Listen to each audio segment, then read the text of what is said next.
kick it off.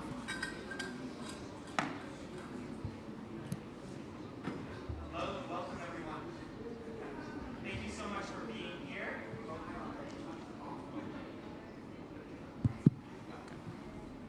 Hello, welcome everybody. My name is Ben Golliff. I'm a senior campaigner at the Center for Biological Diversity, and we're here today to talk about LNG exports. In the days after Trump's re-election, seeing him stack his cabinet with a carnival of corporate cronies, we're here at COP29, and it's almost certainly the hottest year on record. The Biden administration now, in the United States, has 2 weeks to halt some of the biggest carbon bombs on Earth. US LNG expansion not only fuels the climate emergency, but also poisons frontline communities. In the US, especially indigenous, Black, and brown communities in the Gulf Coast. I'm going to show you a short video here from our colleagues at Earthworks.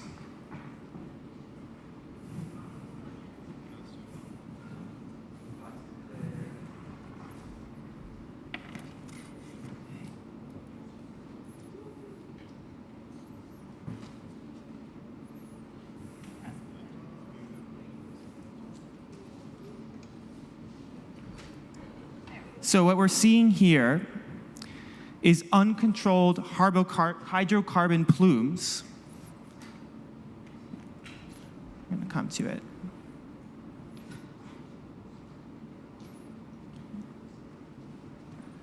Uncontrolled hydrocarbon plumes. These are from existing facilities like Calcasieu Pass LNG facilities in Louisiana. But there's a threat that this will continue and expand in a huge way, including with the proposed behemoth CP2 facility, now before the Department of Energy for final consideration.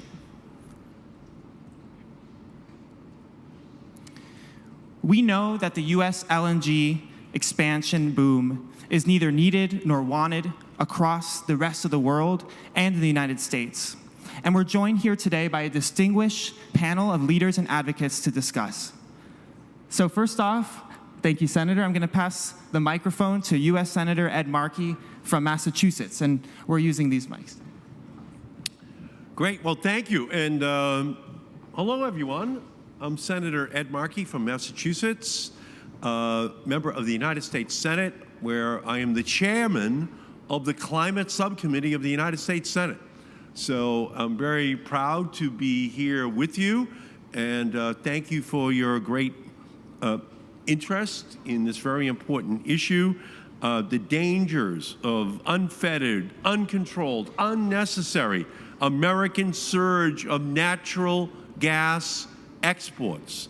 And I'd like to thank the Fossil-Free Media, the Center for Biological Diversity, and Oil Change International for hosting this event. And for all of your leadership on this incredible issue. As climate-fueled disasters ravage our communities, we know we need to be running towards a clean energy future. But instead of turning off the tap on fossil fuels, our country, the United States, has been flooding the international market with fossil gas. Just 8 years ago, the lower 48 states had no LNG exports. You hear what I'm saying? No LNG exports in the lower 48 states of the United States 8 years ago. Today, largely thanks to fracking, the United States is the world's largest gas producer and largest LNG exporter with 8, count them, 8 export facilities in operation. But that's not enough for fossil fuel executives. There are 25 additional LNG export facilities proposed and under construction, which, if built, are estimated to be as bad for the climate as more than 500 new coal-burning plants combined. There's been a lot of whiplash around LNG. Earlier this year, we saw President Biden put a much-needed pause on new LNG export approvals, then witnessed a court stay of that pause. With Trump poised to retake the White House and Republicans in the United States Congress, oil and gas companies will soon have their pick of cronies to enable their destructive, polluting LNG wish list. And that's why international solidarity on this issue has never been more important.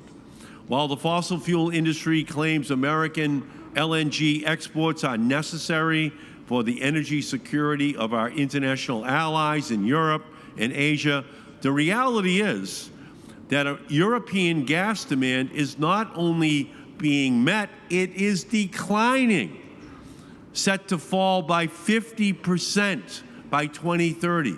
Let me say that again. A 50% decline in European demand for natural gas by the year 2030. Similar stories are at play across the major importers in Asia as well. That's why more than 100 international lawmakers joined me in September in telling President Biden and Energy Secretary Granholm that the world doesn't need more LNG. And there's still more to come. But it's not just LNG. I recently urged the Environmental Protection Agency to help reject the proposed Gulf Link oil export project, which is currently in front of the Biden administration for approval. These projects are not in the national interest if we truly consider climate, health, cost to communities. Now it's up to President Biden to continue his incredible climate legacy and act in his final days in office. Even if Donald Trump wants to be a rubber stamp for fossil fuel fat cats, we can take a stand today by rejecting egregious projects. We can delay and derail their dirty agenda and make our clean energy system work for working families rather than prop up fossil fuels. And in the meantime, I'm planning new legislation to make sure these impacts are fully considered in future national interest determination tests. No matter who's president, no matter which cronies are at the controls, I won't stop fighting to put the public interest over private profits. The big oil and gas companies of the world are betting on emerging economies paying a premium for our oil and our LNG from the United States, costing both the international communities and Americans big bucks. Estimates suggest LNG exports cost American consumers $111 billion in just over a year because we have less natural gas, which drives up the price for the remaining natural gas in America. So we pay in the United States, and supercharged LNG exports will be a new Trump energy tax on American households. Our climate and communities are both left holding the bag. And nearly 90% of current and planned LNG export projects overlap with disadvantaged communities, working class, black, brown, indigenous communities, talking about Louisiana, and getting steamrolled by these fossil fuel giants, putting lives at risk and corporate profits, and sending justice is what goes up in smoke. Our country, the United States, doesn't need more oil and gas facilities and exports. What we need is an oil change. Republicans will continue to feed their corporate greed while pumping American consumers for bigger profits unless we stop them.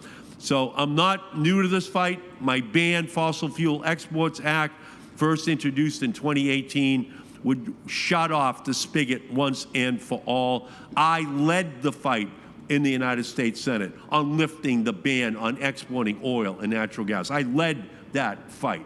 So I know that this is absolutely predictable, and now we have to shut off that spigot once and for all. Obviously, big business has a business plan to even at the COP right now to make their business deals as we talk about them. They're walking around trying to cut deals. But our climate-focused, people-powered, renewable plan is better. It's not too late. I'm grateful to stand here with all of you, with my partners who are joining in this fight against surging fossil fuel exports and for a more livable future. Our movement for climate, for consumers, for justice is only going to keep picking up momentum. And thank you for being at the cutting edge of this issue, because that's what this LNG issue is. It's intended to addict new countries to natural gas for another century, and you are saying, no, it's not going to happen. And so I thank you all so much for all of the work which you are doing. And I thank all of our panelists as well. Thank you. Thank you so much, Senator. We'll go next to Evgenia Kopitsa, PhD, Associate Professor at Yaroslav Mudry National Law University in Kharkiv, Ukraine, and Research Fellow at the Faculty of Law at the University of Oxford. First of all, I would like to say thank you for me being here, and thank you very much, Senator, for addressing the point how U.S. reacted to the global crisis that for a reason was driven in 2022. But you know what? It has been much longer before. Me as a Ukrainian who has seen pretty much of the consequences of dependencies on the fossil fuel dictators that now is bombing my home city, Kharkiv. The war started in Ukraine in 2014, and Europe was blind. It reacted to 2022. But you know what? We can't afford it continuing being blind longer. The expansion of LNG projects in Europe, it doesn't make any sense. Because, as you pointed out, the gas demand decreased. It did decrease 30% at least. And 2024 marked the first year when the renewable and wind generation exceeded 40%. European Green Deal is not perfect, but it is working. It, for a reason, reacted and started to work a little bit faster in 2022. But we should have done this before. Ukraine has become the front line. Ukraine is showing the world that we cannot have business as usual because it costs lives. Every single time when we are continuing funding fossil fuel expansion, we are killing lives of people in my country and in my city. But you know what? Ukraine is not a victim. Ukraine showing the world that we can rebuild and we can adjust our systems even in the most extreme circumstances. Because Ukraine has installed more wind generation than such country like UK did in 2023. We have adopted the number of laws, including the Climate Framework Law, that is creating the best favorable conditions for investments in the renewable energy to come. But you know what Ukraine as well did? It did manage to draw the attention that over-reliance on the fossil fuels, that LNG is not the solution. Because every single day, we are creating the conditions to deploy the solar power panels in our critical facilities. Now we have a number of hospitals and schools and water pump stations that are equipped with solar power panels that is enough to provide electricity to have the operational unit in such a hospital continue working for at least 2 or 3 hours. During the winter time, we're talking about Ukraine. Ukraine doesn't need LNG. That's obvious. Ukraine needs energy security Marshall Plan that would develop renewables, that would create the battery storages, that would ensure energy efficiency. But you know what? Europe doesn't need LNG as well. Just because, looking at the Ukraine's experience, in our Ukraine's pavilions now, we have the solar power panels that was hit by the drone and was replaced within a day. Renewables is peace. Net zero is peace as well. Only clean and green transition, only renewable-based recovery and reconstruction can be an option for Ukraine. But you know, it's not only Ukraine who is recovering and reconstructing. It's Europe and the whole world that does. Because we are getting back to our democratic values that for a reason we have a little bit lost and forgotten. Ukraine is calling the world, come back to the democracy, come back to the values that you have been advocating for. And Ukraine is here to help you. We're not asking, we're here to help, because we can show the whole world how we can build from the scratch, and how it is so much important not to lock in something that is no longer aligned with the future of the generations and lives of Ukraine. Thank you so much, Genia. Thank you. Next, we'll hear from Jerry Arances, the founder and executive director of the Center for Energy, Ecology, and Development, Philippines. Thank you. Very honored to be in this panel, of course, along with the leadership of Senator Markey. Thank you for your leadership. As we speak, the Philippines, once again, is battered by major storms. Our Filipino brothers and sisters are bracing for one of the biggest storms this year, which actually has made landfall in one of the provinces. And this is the first time that we've been battered by 6 storms in just 3 weeks. Imagine all the devastation and rebuilding. It's like it's a no let off. Many of our brothers and sisters cannot cope up. This is climate crisis. And the more that we pour in fossil fuel into the climate crisis, we all know the recipe. We in the developing world, especially in the Philippines, bear the brunt. And this is the case for all of us in Southeast Asia.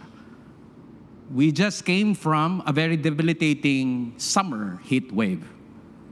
We cannot endure 50 degrees Celsius in a whole month. This has never happened in Southeast Asia in my lifespan. And this is just the beginning. This is purely madness. But at the same time, renewable energy in Southeast Asia is in full swing. In fact, the potential is tremendous that in the pipeline and that are being built already, there's around 400 gigawatts of project. And this is just the tip of the iceberg of renewable energy potential in Southeast Asia. But what is the likes of the US gas industry, the Japanese gas industry, and the gas industry across the whole world is doing? It's basically forcing our governments to rely on what they say as the transition fuel. But what we say is that gas is dirty. Gas pollutes our waters. And we have documented this in the shores of our country. In Rayong, in Thailand, communities are devastated. Gas is deadly. We all know that it is methane-based. And science have laid out what that means for the climate. But more importantly, gas is not a fuel for the development in the likes of the Philippines. Gas is 3 times costlier compared to renewable energy in the Philippines right now. But at the end of the day, the gas industry, it's how it is being developed in my country and the rest of Southeast Asia, is destroying key biodiversity hotspots that governments in the north are actually trying to conserve. The likes of the Verde Island Passage, the likes of the Coral Triangle, the likes of the Mekong Delta. This is our fate.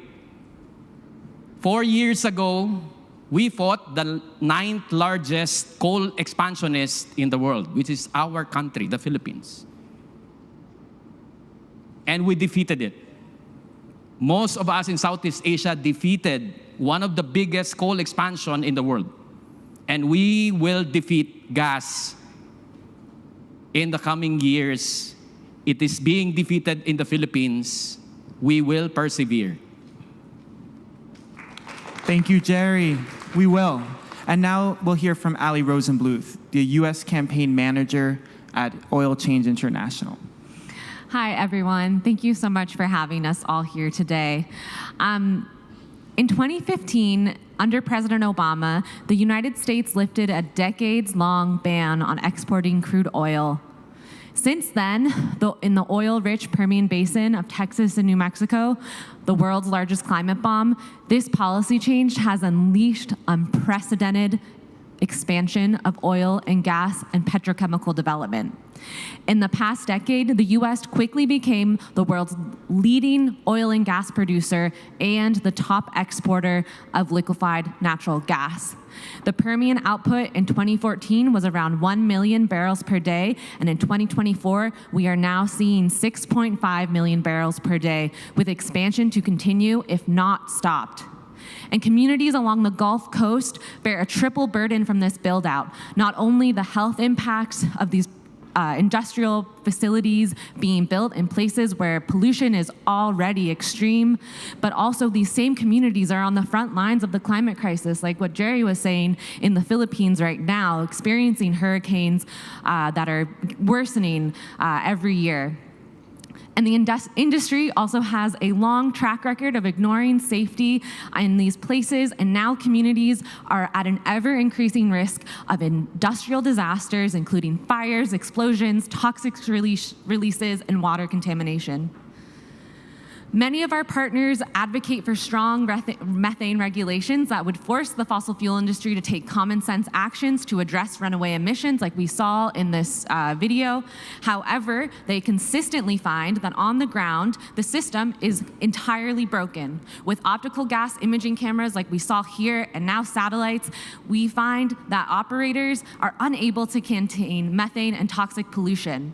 LNG export terminals themselves are constant super emitters. And while the oil and gas industry in the US likes to claim that it's the cleanest in the world, the reality is much different. US oil and gas lags behind nearly 20 other oil and gas producing countries in terms of methane intensity, which is from the International Energy Agency. The Biden administration has the opportunity to take life-saving action to deny LNG export authorizations for about half a dozen projects, including Calcasieu Pass, or CP Pass 2, which is the expansion of the project that we're seeing in this video. And ultimately, because oil is the financial driver of expansion in the Permian Basin drilling, stopping gas expansion in LNG in the US will also require taking action to phase out oil exports. Before Biden leaves office, the administration has an urgent opportunity to deny permits for the Texas Gulf Link oil export project in Texas. Even under 4 years of Trump, we and our partners will continue to fight U.S. fossil fuel expansion with our partners across the world and our partners in Congress.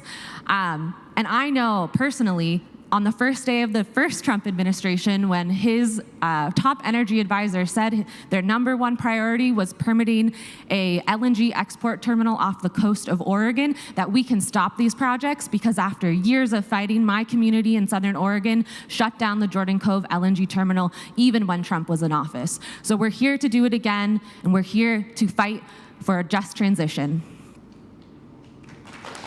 Thank you so much, Ali, and thank you all. Could I ask a question? We have literally half a minute. Let's Okay, go, half and a then minute. we'll Yeah. leave. Could you explain again why renewables means peace in Ukraine? Could you just explain that one more time? I think it would be good if people could hear that. First and foremost, technologically, thank you very much for this question. If you have the renewables like solar power panel, it literally can be, in case it is hit or disrupted as the result of war or any other climate-induced phenomenon, it could be replaced within 3 hours, provided the technician is at the place. So it's that much resilient that it's so much easy to proceed with the generation of this. But apart from this, And what happens if it hits a gas-fired plant? How Exactly. long does it take to replace it? Much more. No, 5 how much years. more? Huh? 5 years. 5 years? Yes. Yeah. Thank you all so much. We're going to be outside for questions. Members of the press, please come and we'll be there. The speakers will all be available for comment. Thank you. Thank you so much. All due respect, but you're using somebody else's time, right? Because, yes, please. Yes, please. Yes. Senator, we need that